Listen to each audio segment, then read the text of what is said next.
Ron, good to see you again. Last time you were on a little more than a month ago, Prologis was one of your top picks, and it's up 8% since then. A pretty nice gain, better than the S&P and the whole sector. What do you do now with that one, with the whole space?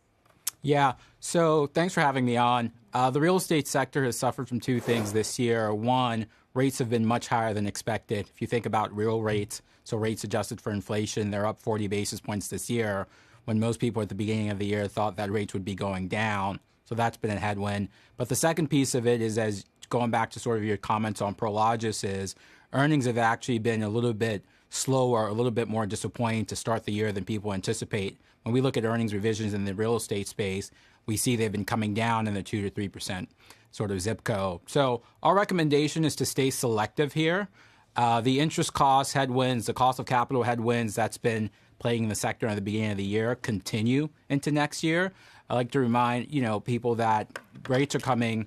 Most REITs are issuing in the 5.5% to 6% range when they have debt coming due closer to 4%. So that continues to be a headwind. So you got to stay selective in this market.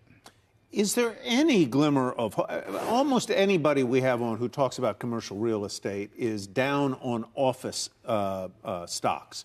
How about you? Is there any glimmer of hope there?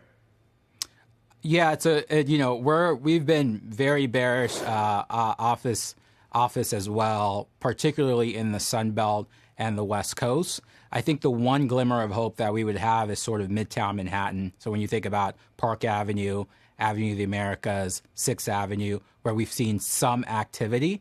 I think it's too early to turn sort of outright constructive, but that's where we're seeing sort of the best leasing and occupancy trends, which is the exact opposite from sort of the Sun Belt market in the West Coast, where we've seen occupancy continue to go in the wrong direction. I'm young enough to remember the real estate collapse in the late 80s in the Sun Belt. It was a lot of commercial real estate that went down there. Is that a possibility? No, I think this cycle, when I think about commercial real estate, it's much more diversified, right? Mm-hmm. So we've talked a lot about office, and we've seen office values already go down 30%, 30 from peak to trough based on appraisals.